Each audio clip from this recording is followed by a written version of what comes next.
बिस्मिल्लाहिर्रहमानिर्रहीम। अस्सलाम वालेकुम माय डियर स्टूडेंट्स, मैं हूं आपका physics teacher Fawad Tahir Kaikaus. Welcome to Spy group of colleges online classes. सबसे पहले तो आप तमाम स्टूडेंट्स को सेकेंडरी की क्लास में खुश आमदीद। आज हमारा फ़िज़िक्स का पहला लेक्चर स्टार्ट होने जा रहा है। इस लेक्चर में हम लोग चैप्टर नंबर 12 इलेक्ट्रोस्टैटिक्स फ़िज़िक्स का स्टार्ट करेंगे। लेकिन स्टूडेंट्स, उससे पहले मैं आपके साथ इसका जो पेपर पैटर्न है वो डिस्कस करना चाहता हूँ। इसका पेपर पैटर्न हमारे पास कुछ इस तरह से है। हमारे पास वही ऑब्जेक्टिव और ऐसे टाइप पोर्शन होगा जैसा पार्ट 1 में आपने देखा, यहाँ आपको बताया गया। हमारे पास पेपर के दो सेक्शन होते हैं, एक ऑब्जेक्टिव टाइप और एक ऐसे टाइप। ऑब्जेक्टिव टाइप को अटैम्प्ट करने के लिए आपके पास टोटल 20 मिनट दिए जाते हैं। इसमें 17 एमसीक्यूज़ होते हैं और हर एमसीक्यू का 1 नंबर होता है, तो 17 नंबर आपके एमसीक्यूज़ के बन जाते हैं।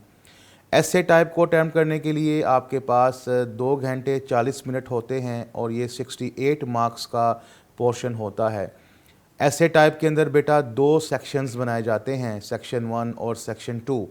सेक्शन 1 हमारे पास शॉर्ट क्वेश्चंस का होता है और शॉर्ट क्वेश्चंस को क्वेश्चन नंबर 2, 3 और 4 में डिवाइड किया जाता है।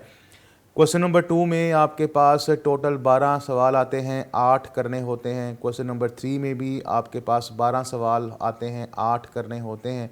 क्वेश्चन नंबर 4 में आपके पास 9 सवाल आते हैं, 6 करने होते हैं।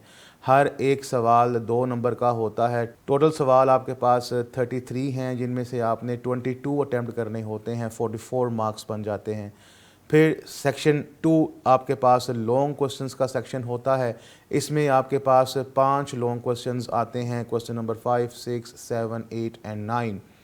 हर क्वेश्चन के अंदर 2 पार्ट होते हैं, part A, part B. Part A आपके पास थ्योरी का होता है, पार्ट बी आपके पास न्यूमेरिकल का होता है, प्रॉब्लम सॉल्विंग का होता है। हर सवाल के अंदर पार्ट ए 5 नंबर का है, पार्ट बी 3 नंबर का है, तो इस तरह से एक लॉन्ग क्वेश्चन 8 नंबर का बन जाता है। टोटल आपने इसमें से 5 में से 3 करने होते हैं, तो 24 नंबर इसके आपके बन जाते हैं। तो 24 नंबर इसके, 44 मार्क्स ऊपर शॉर्ट क्वेश्चंस के, 68 मार्क्स आपके टोटल ये हो जाते हैं और 17 नंबर आपके एमसीक्यूज़ के, टोटल 85 मार्क्स का पेपर थ्योरी का आपके साथ शेयर होता है।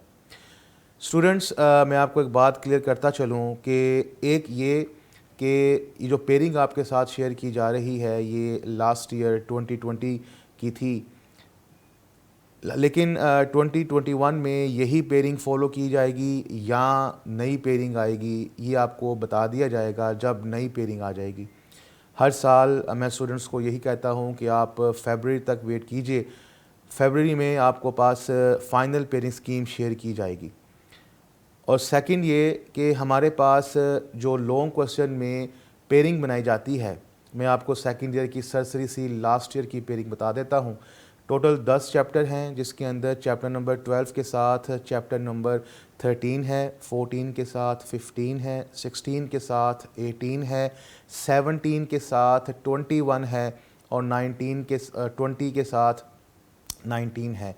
तो इस तरह से हमारे पास ये 5 पेयरिंग बन जाती हैं। अब यहाँ पर जो मिसाल के तौर पर पहली पेयरिंग की मैं आपसे बात करता हूँ कि पहली पेयरिंग हमारे पास चैप्टर नंबर 12 और 13 की है। अब स्टूडेंट यहाँ पे सवाल करते हैं, सर वो जो लॉन्ग क्वेश्चन का सेक्शन जो पार्ट ए है थ्योरी का, वो चैप्टर नंबर 12 से आएगा कि 13 से आएगा कि न्यूमेरिकल कहाँ से आएगा? तो स्टूडेंट्स, ये बात मैं आपको अभी क्लियर कर दूँ, ये टोटली एग्जामिनर के ऊपर डिपेंड करता है। वो पार्ट ए चाहे चैप्टर नंबर 12 से दे या 13 से दे। डिफरेंट ऑप्शंस हैं, मैं सारी शेयर कर देता हूँ। अगर वो चैप्टर नंबर 12 से पार्ट ए उठाता है तो पार्ट बी चैप्टर नंबर 13 से ले सकता है, या उसकी मर्ज़ी है वो पार्ट ए चैप्टर 13 से ले ले, पार्ट बी चैप्टर नंबर 12 से ले ले, या ये एग्जामिनर की मर्ज़ी है वो दोनों ही पार्ट चैप्टर नंबर 12 से ले ले या दोनों ही पार्ट चैप्टर नंबर 13 से ले ले। आप उसको चैलेंज नहीं कर सकते। लिहाजा आपके लिए बहुत ज़रूरी है जो भी पेयरिंग तैयार करें उसको कंप्लीट तैयार करें, उसमें कोई भी ऑप्शन आप उसको ना दें कि आपके नंबर काटे। लिहाजा आपने लॉन्ग क्वेश्चंस के लिए 5 पेयरिंग्स में से कोई सी 3 पेयरिंग्स तैयार करनी है और वो आप पे डिपेंड करता है। जौन सी आपको आसान लगती है वो करें और कंप्लीट करें। ये सिर्फ लॉन्ग क्वेश्चंस के लिए है। शॉर्ट क्वेश्चंस के लिए बेटा आपको एक्सरसाइज के जितने भी शॉर्ट क्वेश्चंस हैं तमाम चैप्टर्स के वो सारे करने हैं, प्लस अनसीन शॉर्ट क्वेश्चंस आपको हर चैप्टर के अंदर आपको बताए जाएंगे, हम भी आपको बताएंगे, तो वो आप साथ साथ अनसीन क्वेश्चंस भी उसको अटैम्प्ट कीजिए, क्योंकि हमारे पास अब नॉर्मली ये देखा गया है कि 50-50% चैप्टर के एमसीक्यूज़ बनाए जाते हैं। 50% अनसीन होते हैं, 50% एक्सरसाइज के होते हैं। अनसीन से मुराद जो चैप्टर के अंदर थ्योरी में से बनाए जाते हैं। तो लिहाजा हमने अपनी तैयारी 100% करने के लिए हमने कोई भी ऑप्शन जो है उसको लूज़ नहीं करना, तमाम ऑप्शंस को हमने इस्तेमाल करना है ताकि हमारे 100% मार्क्स आएँ। तो स्टूडेंट्स, ये हमारे पास पेपर पैटर्न है फ़िज़िक्स का। तो आइए हम अपना चैप्टर का बाकायदा आगाज़ करते हैं। हमारा चैप्टर 12 बहुत इम्पोर्टेंट चैप्टर है। इस चैप्टर में हमारे पास बहुत सी इम्पोर्टेंट चीज़ें हैं जो आपको बताई जाएंगी, जो आप लोगों ने अच्छे तरीके से नोट करनी है। बेटा, चैप्टर का नाम इलेक्ट्रोस्टैटिक्स है। इस इलेक्ट्रोस्टैटिक्स को दो वर्ड्स मिलाकर बनाया गया है, एक इलेक्ट्रो और दूसरा स्टैटिक्स। इलेक्ट्रो का मतलब है चार्जेस और स्टैटिक्स का मतलब है रेस्ट। तो इस लेक्चर को जो आज हम स्टार्ट करने लगे हैं, इस लेक्चर में हम इस चैप्टर की डेफिनेशन को क्लियर करेंगे कि इलेक्ट्रोस्टैटिक्स की डेफिनेशन क्या है, और जो टर्म इसके अंदर इस्तेमाल होगी चार्ज की, वो बहुत इम्पोर्टेंट है, वो क्लियर करेंगे। और कूलम्स लॉ जो हमारा फर्स्ट आर्टिकल और फर्स्ट लॉन्ग क्वेश्चन इस चैप्टर का है, बहुत इंपॉर्टेंट क्वेश्चन है, आपने पहले भी मैट्रिक लेवल पे इसको पढ़ा है, अब इसको थोड़ा सा डिटेल में पढ़ेंगे। तो ये तमाम चीज़ें हमने इस लेक्चर आज स्टडी करनी है। तो आइए हम स्टार्ट करते हैं। बेटा, पहले मैं आपको इलेक्ट्रोस्टैटिक्स के बारे में बता दूं कि इलेक्ट्रोस्टैटिक्स, चूँकि मैंने अभी आपको बताया कि electro means charge, static means rest, तो इसी को मिलाकर इसकी तारीफ़ बन जाती है कि ये फ़िज़िक्स की वो ब्रांच है जिसके अंदर हमने चार्जेस के बारे में पढ़ना है, which are at rest under the action of electrical forces. तो इस तरह से इसकी तारीफ़ बन जाती है, it is the study of charges which are at rest under the action of electric forces. जैसे कि मैंने आपको बताया कि चार्जेस को डिस्कस करना बहुत ज़रूरी है। तो आइए पहले हम लोग चार्जेस को डिस्कस करते हैं कि चार्ज क्या होता है। चार्ज को बेटा बाज़ लोग इलेक्ट्रिक चार्ज भी कह देते हैं, तो कोई चार्ज कह दे या इलेक्ट्रिक चार्ज कह दे तो आपने परेशान नहीं होना। वैसे अगर किसी स्टूडेंट से पूछा जाए कि बेटा चार्ज क्या होता है, तो वो फ़ौरन जवाब देगा कि सर ये चार्ज पॉजिटिव भी होता है, चार्ज नेगेटिव भी होता है। पॉजिटिव चार्ज को बेटा प्रोटॉन कहा जाता है, नेगेटिव चार्ज को इलेक्ट्रॉन कहा जाता है। तो स्टूडेंट हमें ये जवाब दे देते हैं, जो कि सही जवाब है, गलत नहीं है। लेकिन फिर भी मैं आपसे पूछूं कि बेटा चार्ज है क्या, चार्ज को आप किस तरह से डिफ़ाइन करेंगे। तो बेटा इसके डिफरेंट व्यूज़ हैं चार्ज को डिफ़ाइन करने के, हम इनको बारी बारी देखते हैं। तो अगर मैं आपसे बताऊं कि जी चार्ज क्या है, तो मैं ये कहूँगा बेटा कि याद रखिएगा, किसी भी बॉडी के पास जब भी इलेक्ट्रॉन्स का एक्सेस होता है या इलेक्ट्रॉन्स की डेफिशिएंसी होती है, तो वो बॉडी के चार्ज को डिटरमिन करती है। बिकॉज़ अगर किसी बॉडी के पास इलेक्ट्रॉन्स का एक्सेस हो जाए तो वो नेगेटिवली चार्ज कहलाती है, और अगर किसी बॉडी के पास इलेक्ट्रॉन्स की डेफिशिएंसी हो जाए तो वो बेटा पॉजिटिव चार्ज कहलाती है। याद रखिएगा, इलेक्ट्रॉन्स का डेफिशिएंसी और इलेक्ट्रॉन्स का एक्सेस से मुराद है कि इलेक्ट्रॉन्स का ट्रांसफ़र होना, इलेक्ट्रॉन्स का शिफ्ट होना, इलेक्ट्रॉन्स का एक्सचेंज होना। तो बेटा हम इलेक्ट्रिक चार्ज के बारे में ये कहते हैं कि मॉडर्न कॉन्सेप्ट के मुताबिक एक्सेस और deficiency of electron in a substance और बॉडी डिटरमिन्स इट्स चार्ज। जैसे कि मैंने आपको अभी बताया, मैं इसको थोड़ा सा आपके साथ एक्सप्लेन करता हूँ कि मैं क्या कह रहा था कि चार्ज का एक्सचेंज होना, इलेक्ट्रॉन्स का तबादला होना। आइए ज़रा इसको एग्जांपल के साथ देखते हैं। बेटा ये मेरे पास एक ग्लास रोड है और ये मेरे पास एक सिल्क का कपड़ा है। अगर मैं इस ग्लास रोड को सिल्क के साथ रब करता हूँ और रब करने के बाद जब मैं ग्लास रोड को पीछे करता हूँ, तो मैं ये देखता हूँ कि ग्लास रोड अपने कुछ इलेक्ट्रॉन्स को लूज़ कर देता है।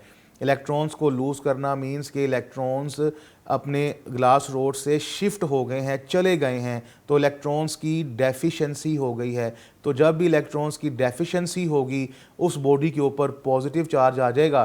तो यहाँ पर जब इलेक्ट्रॉन्स चले गए तो पॉजिटिव चार्ज यहाँ पर छोड़ गए। और सिल्क के ऊपर इलेक्ट्रॉन्स गेन हो जाएंगे, यानी कि इलेक्ट्रॉन्स रोड से उतरकर सिल्क के ऊपर आ जाएंगे, तो सिल्क के पास एक्सेस ऑफ इलेक्ट्रॉन्स हो गए, इलेक्ट्रॉन्स की आमद शुरू हो गई, इलेक्ट्रॉन्स बढ़ना शुरू हो गए, लिहाजा इलेक्ट्रॉन्स हमारे पास नेगेटिव चार्ज होते हैं तो सिल्क के ऊपर नेगेटिव चार्ज आ जाएगा। तो इस तरह से आपने ये देखा कि हमारे पास जब हम इस तरह से दोनों को रब करते हैं, इस तरह से आपने देखा कि एक से इलेक्ट्रॉन लूज़ हो रहा है और दूसरे में इलेक्ट्रॉन जो है वो गेन हो रहा है। बेटा इसको मैं एक डीपली आपके साथ एक्सप्लेन करना चाहता हूँ। तो इसमें बेसिकली ऐसा क्या हुआ कि ये सब कुछ हो रहा है। देखो बेटा, अक्सर एक बच्चे ने सवाल किया, बल्कि अक्सर करते हैं कि सर जब चार्ज ट्रांसफ़र होते हैं तो आपने कहा कि इलेक्ट्रॉन ट्रांसफ़र होते हैं, तो सर पॉजिटिव चार्ज जो प्रोटॉन है वो भी ट्रांसफ़र हो सकते हैं। देखिए बेटा, प्रोटॉन जो होता है ना वो न्यूक्लियस के अंदर होता है और वो बाउंड होता है, वो न्यूक्लियस से नहीं निकल सकता। इलेक्ट्रॉन न्यूक्लियस के सराउंडिंग एरियाज़ में ऑर्बिट्स में रिवॉल्व कर रहा होता है, उसको हम लोग मूव करवा सकते हैं। होता क्या है कि इनिशियली हमारे पास जो central part of the atom है वो आप सबको पता है कि वो न्यूक्लियस है, और न्यूक्लियस के अंदर हमारे पास प्रोटॉन हैं, उसके सराउंडिंग एरियाज़ में हमारे पास इलेक्ट्रॉन्स हैं। तो हमारे पास जब आप देखते हैं तो atom as a whole neutral है। अब atom as a whole neutral है तो उसका मतलब क्या हुआ? इसका मतलब ये हुआ कि एटम के अंदर पॉजिटिव चार्ज भी है, नेगेटिव चार्ज भी है, और अगर एक बॉडी न्यूट्रल है तो पॉजिटिव चार्ज और नेगेटिव चार्ज एक दूसरे को कैंसल आउट कर देंगे। यहाँ से आपको फिर ये अंदाज़ा हुआ कि जो total positive charge of protons हैं वो इक्वल टू हैं total negative charges of electron, यानी कि टोटल प्रोटॉन्स का जो चार्ज है वो बराबर है टोटल इलेक्ट्रॉन्स के चार्ज के, तभी तो atom as a whole neutral है। इसका बेटा यही इसी को बेस बनाकर आप सोचें, वो जो रोड और सिल्क है वो इनिशियली हमारे पास न्यूट्रल थे, क्योंकि ना वो न्यूट्रल थे क्योंकि ना इलेक्ट्रॉन्स जा रहे थे ना इलेक्ट्रॉन्स आ रहे थे, लेकिन जब हमने उसको रब किया तो एक्सचेंज ऑफ इलेक्ट्रॉन्स हुआ, प्रोटॉन्स नहीं, क्योंकि न्यूक्लियस थोड़ी एक्सचेंज होता है, प्रोटॉन्स तो न्यूक्लियस के अंदर हैं, प्रोटॉन्स नहीं शिफ्ट हो सकते। इलेक्ट्रॉन्स का ट्रांसफ़र होना शुरू हो जाता है, और जब इलेक्ट्रॉन्स का बेटा ट्रांसफ़र होता है तो फिर एक से इलेक्ट्रॉन जाते हैं और दूसरे में आ जाते हैं। लिहाजा यहाँ से आपने फिर ये सीखा कि ग्लास रोड इलेक्ट्रॉन्स को लूज़ करता है और सिल्क जो है वो इलेक्ट्रॉन को गेन करता है। तो हमारे पास वो ग्लास जो इलेक्ट्रॉन लूज़ कर रहा है उसके पास पॉजिटिव चार्ज आ जाएगा, और वो सिल्क जो इलेक्ट्रॉन गेन कर रहा है उसके पास पॉजिटिव चार्ज आ जाएगा। तो यहाँ से आपके पास इसकी डेफिनेशन आपको क्लियर हो जाती है कि हमारे पास जो एक्सेस और डेफिशिएंसी ऑफ इलेक्ट्रॉन है वो चार्ज को डिटरमिन करता है। तो यहाँ से आपको इसकी तारीफ क्लियर हो जाती है कि एक्सेस और डेफिशिएंसी ऑफ इलेक्ट्रॉन हमारे पास किसी भी बॉडी में उसके चार्ज को डिटरमिन करते हैं। तो बेटा एक तरीकाकार तो ये है कि जिस तरह से आप चार्ज को बयान कर सकते हैं, चार्ज को एक्सप्लेन कर सकते हैं कि चार्ज होता क्या है। एक बार याद रखिएगा, चार्ज की डिफरेंट प्रॉपर्टीज़ हैं। मैं आपके साथ थोड़ा सा डिस्कस कर लूँ कि चार्ज की एक प्रॉपर्टी ये है कि चार्ज हमारे पास पॉजिटिव और नेगेटिव होता है। जैसे कि आप जानते हैं तो चार्जेस एक दूसरे को अट्रैक्ट भी करते हैं और चार्जेस एक दूसरे को रिपेल भी करते हैं। ये अट्रैक्शन और रिपल्शन जो है ना, इसकी बेस पर आप इलेक्ट्रिक चार्ज को एक नए अंदाज से भी बयान कर सकते हैं। कैसे, आइए उसको थोड़ा सा पहले देखते हैं। बेटा अभी आपने पढ़ा कि एक्सेस ऑफ इलेक्ट्रॉन्स अगर हमारे पास हों तो हमारे पास नेगेटिव चार्ज होता है, इसको मैं नेगेटिव से शो कर देता हूँ। डेफिशिएंसी ऑफ इलेक्ट्रॉन अगर हमारे पास हो तो वो पॉजिटिव चार्ज होता है, मैं उसको पॉजिटिवली चार्ज से रिप्रेजेंट कर देता हूँ। अब बेटा चूंकि आपको पता है कि पॉजिटिव और नेगेटिव एक दूसरे को अट्रैक्ट करते हैं और अट्रैक्शन के लिए आपको फोर्स लगानी पड़ती है, तो ये जो फोर्स ऑफ अट्रैक्शन होती है बिटवीन टू ऑपोजिट चार्जेस, इसको हम लोग नेगेटिव फोर्स का नाम देते हैं। लिहाजा force of attraction is known as negative force. ये एक बड़ा इंपॉर्टेंट एमसीक्यूज है, इसको आप लोगों ने बेटा जहन में रखना है। इसको याद रखने के लिए मैं आपको अभी तरीका बताता हूँ। तो ये अगर हमारे पास अनलाइक चार्जेस होते हैं तो वो अट्रैक्ट करेंगे, और अट्रैक्ट करने के लिए फोर्स लगेगी, और अट्रैक्शन की फोर्स को हम नेगेटिव फोर्स कहते हैं। अगर हमारे पास दो लाइक चार्जेस हो जाएं, यानी कि पॉजिटिव पॉजिटिव हो जाए, नेगेटिव नेगेटिव हो जाए, तो ये दोनों एक दूसरे को रिपेल करेंगे, और रिपेल करेंगे तो रिपेल करने वाली फोर्स हमारे पास पॉजिटिव फोर्स कहलाती है। लिहाजा force of repulsion is known as positive force. तो बेटा इसको याद रखने के लिए आप मैथमेटिक्स का रूल ज़हन में रखिए कि प्लस माइनस जब आपस में मल्टीप्लाई होते हैं तो माइनस आता है। तो ऐसे ही अगर आप देखें अट्रैक्शन वाले केस में आपके पास एक प्लस है और एक माइनस है, तो अगर ऑपोजिट हो तो प्लस माइनस माइनस आता है तो फोर्स नेगेटिव होगी। और अगर आप यहाँ पे देखें सिमिलर है, पॉजिटिव पॉजिटिव है, नेगेटिव नेगेटिव है, तो बेटा पॉजिटिव पॉजिटिव आपको पॉजिटिव देता है, नेगेटिव नेगेटिव आपको नेगेटिव देता, नेगेटिव नेगेटिव भी आपको पॉजिटिव देता है। लिहाजा दोनों ही सूरतों में आपके पास पॉजिटिव आएगा, इसलिए इस फोर्स को पॉजिटिव फोर्स कहा जाता है। अब यहाँ से आपको एक बात समझ में आ गई कि चार्जेस अगर एक दूसरे के पास आएँ तो या तो वो अट्रैक्ट करेंगे या वो रिपेल करेंगे। रिपल्शन और अट्रैक्शन की फोर्सेस इनके ऊपर अप्लाई होती हैं, तो ये एक बॉडी की प्रॉपर्टी को भी डिस्कस करती हैं। तो चार्जेस बेसिकली तमाम मैटर की फिजिकल प्रॉपर्टी को डिस्क्राइब करती हैं। तो आप यूं भी इसको डिफाइन कर सकते हैं। कैसे डिफाइन कर सकते हैं कि it is the physical property of the matter to experience force of attraction और रिपल्शन। आप इसको यूं भी बता सकते हैं चार्ज को कि अगर हमारे पास चार्जेस हैं तो वो बॉडी की प्रॉपर्टी को डिस्क्राइब करती हैं कि उनके ऊपर फोर्स ऑफ अट्रैक्शन लग रही है कि रिपल्शन लग रही है। तो चार्जेस को यूं भी डिफाइन किया जाता है। तो मेरा बेटा दोनों ही तरीके मैंने आपको डीपली बताए, इसको बहुत ही अच्छे तरीके से आपने स्टडी करना है और भूलना नहीं। चार्जेस बहुत इंपॉर्टेंट चीज़ है। और याद रखिएगा चार्ज का जो एसआई यूनिट है वो हमारे पास कूलम है।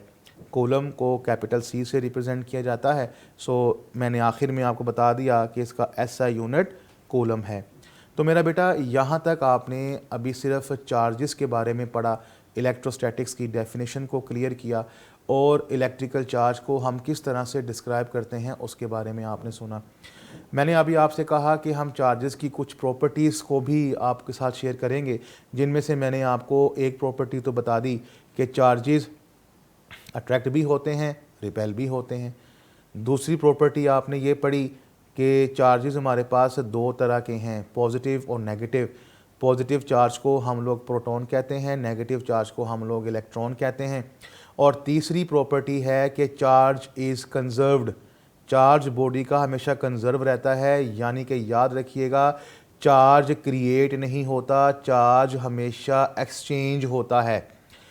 यहाँ पर कंजर्वेशन से मुराद है कि charge can not be created but exchangeable but transferable.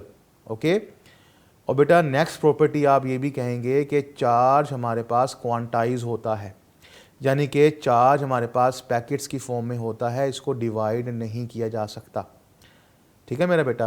तो ये चंद प्रॉपर्टीज़ हैं इलेक्ट्रिकल चार्ज की जो कि आप नोट डाउन कर लीजिए। मैं फिर से रिपीट करता हूँ, charge may be positive, may be negative. If it is positive known as proton, if it is negative known as electron. Charges अगर सिमिलर हों तो वो रिपेल करते हैं, चार्जेस अगर डिसिमिलर हों तो वो अट्रैक्ट करते हैं। तीसरी, चार्ज हमारे पास हमेशा कंजर्व रहता है, यानी कि हमारे पास चार्ज ट्रांसफ़र तो होता है लेकिन क्रिएट नहीं होता। चौथी बात, चार्ज हमेशा क्वांटाइज होता है, यानी कि चार्ज को डिवाइड नहीं कर सकते, ये in the form of packets पाए जाते हैं। लिहाजा ये हमारे पास इलेक्ट्रिकल चार्ज की चंद इंपॉर्टेंट प्रॉपर्टीज़ थी जो कि आप लोगों ने नोट डाउन की। अब मेरा बेटा हम अपने चार्ज को क्लियर करने के बाद अपने मेन आर्टिकल की तरफ मूव करते हैं। हमारा जो बेटा मेन आर्टिकल है वो है कूलम्स लॉ। हमारा पहला आर्टिकल है चैप्टर का, लॉन्ग क्वेश्चन है, इम्पोर्टेंट क्वेश्चन है। कूलम लॉ के बारे में बेटा मैं आपको बता दूं कि हमारे पास, चूँकि हम अभी पढ़ चुके हैं कि हमारे पास चार्जेस डिफरेंट तरह के हैं, पॉजिटिव और नेगेटिव, सिमिलर और डिसिमिलर, अट्रैक्ट भी करते हैं, रिपेल भी करते हैं। तो अट्रैक्शन और रिपल्शन की सूरत में एक दूसरे के ऊपर फोर्सेस लगाएंगे। अब ये फोर्सेस की मेजरमेंट जो है, फोर्सेस की जो क्वांटिटेटिव मेजरमेंट है कि फोर्सेस की क्वांटिटेटिव नेचर क्या है, ये हमें सबसे पहले चार्ल्स डी कूलम ने बताई। कूलम ने हम वेरियस एक्सपेरिमेंट्स किए, सीरीज़ ऑफ एक्सपेरिमेंट्स परफॉर्म किए टॉर्शनल बैलेंस की मदद से, तो उसने एक लॉ डिस्कवर किया। सबसे पहले कूलम ने हमें इसके बारे में बताया और एक लॉ डिस्कवर किया जिसके अंदर उसने हमें बताया कि जितने भी हमारे पास पॉजिटिव और नेगेटिव चार्जेस हैं, अगर वो सिमिलर हैं तो उनके दरमियान में फोर्स ऑफ रिपल्शन पाई जाती है, और अगर वो डिफरेंट हैं तो उनके दरमियान में फोर्स ऑफ अट्रैक्शन पाई जाती है। तो इस तरह से उसने एक लॉ डिस्कवर किया और हमें बताया द फोर्स ऑफ अट्रैक्शन और repulsion between two point charges. ये अहम पॉइंट है जी, कौन सा? Point charges. ये क्या है मैं अभी आपके साथ शेयर करता हूँ। द फोर्स ऑफ अट्रैक्शन और repulsion between two point charges is directly proportional to the product of magnitude of their charges and inversely proportional to the square of the distance between them. यानी कि अगर दो point charges हमारे पास हैं, force of attraction और repulsion उन दोनों चार्जेस की मैग्नीट्यूड के प्रोडक्ट के डायरेक्टली प्रोपोर्शनल है, और उन चार्जेस के दरमियान में जो डिस्टेंस है, फासला है, उसके स्क्वायर के इन्वर्सली प्रोपोर्शनल है। तो मेरा बेटा, मैं पहले आपको पॉइंट चार्ज डिस्कस कर दूं, ये बार बार इस चैप्टर में आएगा। पॉइंट चार्ज हमारे पास एक ऐसा चार्ज जो मेजरेबल होगा, लेकिन वो डायमेंशनलेस होगा। एग्जाम्पल के तौर पर आप इसको इलेक्ट्रॉन कह सकते हैं, आप इसको प्रोटॉन कह सकते हैं। अब आप इलेक्ट्रॉन और प्रोटॉन की बात करें तो आपको इनकी डायमेंशंस का नहीं पता, इनका वॉल्यूम क्या है, इनका एरिया क्या है, आपको नहीं पता, लेकिन ये मेजरेबल है। ठीक है, तो पॉइंट चार्ज बेसिकली वो इलेक्ट्रिकल चार्ज की ही बात करेगा। ठीक है, तो मैं आपको मेंशन भी कर देता हूँ, it is an electrical charge at a single point, it has no size और वॉल्यूम, मीन्स कि ये डायमेंशनलेस है। An electron is an example of a point charge. ठीक है, तो मेरा बेटा जो इलेक्ट्रिकल चार्ज है, इलेक्ट्रॉन या प्रोटॉन, उसी को ही आप पॉइंट चार्ज कहेंगे। तो बेसिकली ये लॉ दो पॉइंट चार्जेस के दरमियान का है कि अगर हमारे पास दो पॉइंट चार्जेस हों तो बेटा अब ये दो पॉइंट चार्जेस हमारे पास एक जैसे भी हो सकते हैं और डिफरेंट भी हो सकते हैं। अब ये अंडरस्टूड है कि अगर ये एक जैसे होंगे तो रिपल्शन होगी और ऑपोजिट होंगे तो अट्रैक्शन होगी। तो ये बार बार अब आपको बताने की ज़रूरत नहीं है, ये अंडरस्टूड है। आप इसको जहन में रखिएगा कि एक जैसे होंगे तो रिपल्शन होगी, ऑपोजिट होंगे तो वो अट्रैक्शन की बात कर रहा होगा। आइए इसको थोड़ा सा मैं आपको एक्सप्लेन करता हूँ कि ये देखिए मेरे पास दो डायग्राम्स हैं। फर्स्ट डायग्राम में मैंने आपके साथ दो एक जैसे चार्जेस लिए Q1 Q2 और इनके दरमियान में फासला मैंने R कंसिडर किया। अब चूँकि दोनों सिमिलर हैं तो दोनों एक दूसरे को रिपेल करेंगे। अब जब बेटा ये रिपेल करेंगे तो फोर्सेस एक दूसरे से अवे लगाएंगे।